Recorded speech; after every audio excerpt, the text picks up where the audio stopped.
Do you have to remind your child 12 million times to put their shoes on before leaving the house to go to school? Hey there, I'm Rachel. And I'm Jessica. We are the occupational therapy assistants at Harkla, and we are going to talk all about executive function skills and how you can help your child if they're struggling. All right, let's talk about executive function skills. What are they? These are the skills that your child uses in the classroom during their school day to stay organized, engage with their peers, follow instructions from the teacher, and just really be successful in the classroom. And if these executive function skills are impaired for any reason, school is going to be a big challenge. So let's say you ask your 6-year-old child to pick up their toys before dinner.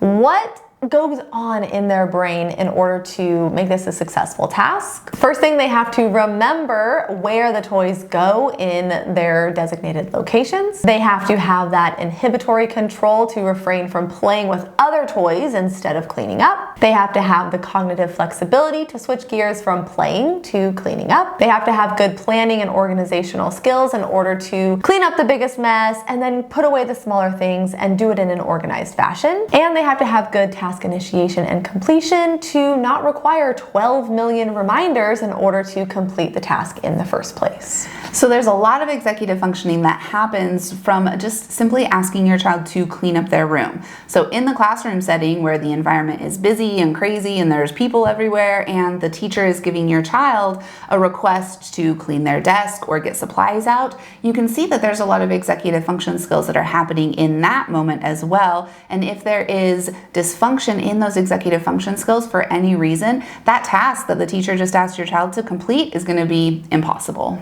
So Rachel gave you a really great example of executive functioning at home. Let's talk about a couple of examples of executive functioning in the classroom, and then we'll dive into some tips for you. The first one is attention and focus. Your child actually needs some really good attention and focus to listen to the teacher, to stay focused on task. And that's a question we get all the time is, how do I help my child or my student focus better in the classroom? They need good executive function skills for that.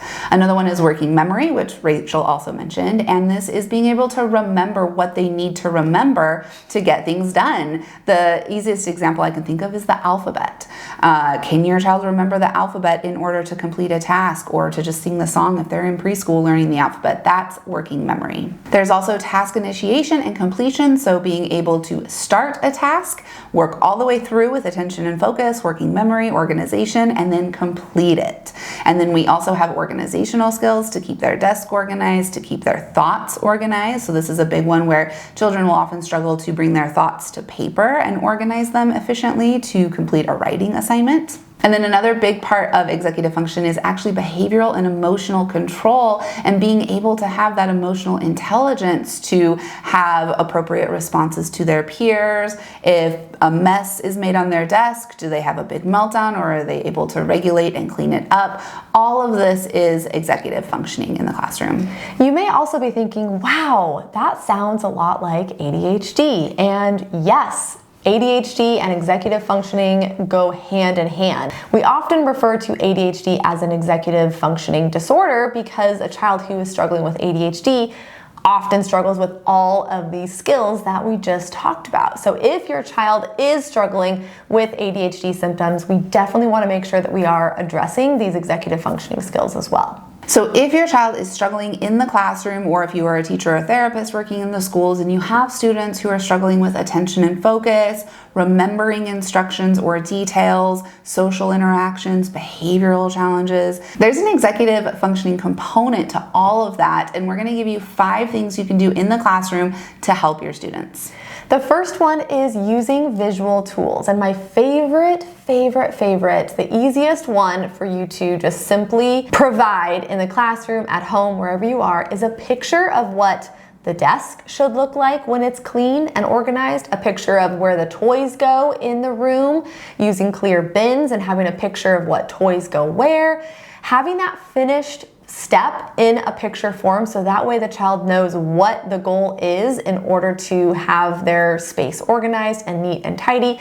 And then also using visual tools as a step-by-step checklist or reminder of, first we're going to read, and then we're going to do our handwriting practice, and then we're going to go outside and play so they can visually see and keep track of their daily routine. Anything that we can do to support the child through visuals is going to be really key for executive functioning. The next one is incorporating primitive reflex activities and sensory breaks into the daily classroom routine. This can be as simple as having your students get on the floor and crawl, do a Superman banana exercise on the floor, do some sequential finger touching before a handwriting activity. Really, any type of movement sensory break is going to address some primitive reflexes. And if primitive reflexes are impacting a child, we know that their executive function is also impacted.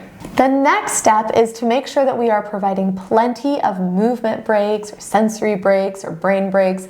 And really a good rule of thumb is the younger the child, the more breaks they need, and the older the child, the fewer the breaks they need. So think about this as a child in kindergarten or preschool. We're doing centers, we're moving in between activities every, 20 to 30 minutes. And for an older child, maybe it's every 45 to 60 minutes. And even for adults with ADHD or adults who are struggling with these executive functioning skills, taking breaks if you're working on the screen or if you're watching videos or sitting down for long periods of time, making sure that you are getting up, looking outside, going outside, taking some breaks, stretching, looking up, looking down, pushing your hands together, pulling your hands apart, and teaching the students to do this as well. And for our teachers who are watching, making sure that you are taking these breaks as well. Yeah. The next one is to play games that are specifically related to executive functioning. Now, in the classroom setting, this could be during the students' free time after they've finished some work. Maybe you actually have some executive function games set up as part of the learning curriculum. However you want to do this, or if you are a parent watching, these are the games that we encourage you to play with your children at home. This is going to be things like the game of Uno. This is such a great executive function game. We actually just did this recently in the clinic with a couple of our clients, and it requires so much attention, sequencing, organization, focus, social skills.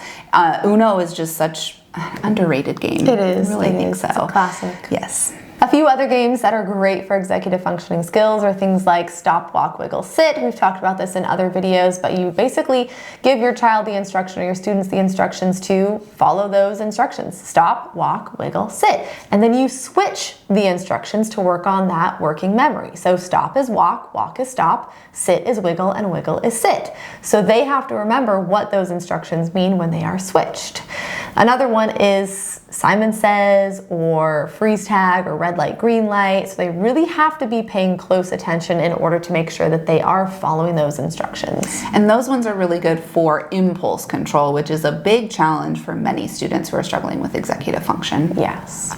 All right, the last trick we're going to teach you today is to model self-talk and good problem-solving skills. So this is something that you can do at home, you can do in the classroom. If you're working through a problem, you are going to talk out loud and say, well, first I need to do this, and then I need to do that, and uh-oh, this happened, so maybe I need to try this instead, and just show them that everyone has this internal monologue that they're working through, and it's helpful to say it out loud and to work on that positive self-talk instead of, oh, darn it, I'm terrible at this, or man, this is so hard, yada, yada, yada. So we want to make sure that we are demonstrating and modeling what positive self-talk looks like, so that way children learn and see this is what we need to do in order to get through our day successfully. A big one that we're doing at the clinic all the time with our clients is we can do hard things. And so anytime our clients encounter a challenge, we talk about how this is hard, we empathize and we validate their feelings, because that's a huge piece as well. And then we talk about how we can do hard things, we can ask for help,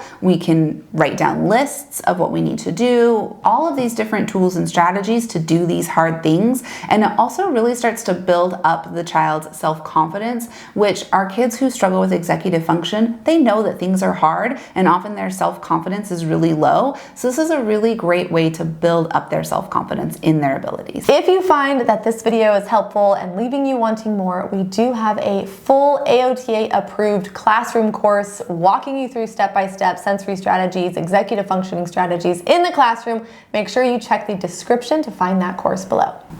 If these were helpful, if you are going to try some of these tools or these strategies and you enjoyed this video, let us know by leaving a comment, clicking the like button, and making sure you're subscribed. Make sure you listen to our podcast as well, All Things Sensory by Harka. We have over 300 episodes that will teach you something new, I guarantee. And make sure you're following us on Instagram. We're at Harkla_family as well as at All Things Sensory Podcast. And with that, we'll plan on seeing you next week for another video. Okay, bye.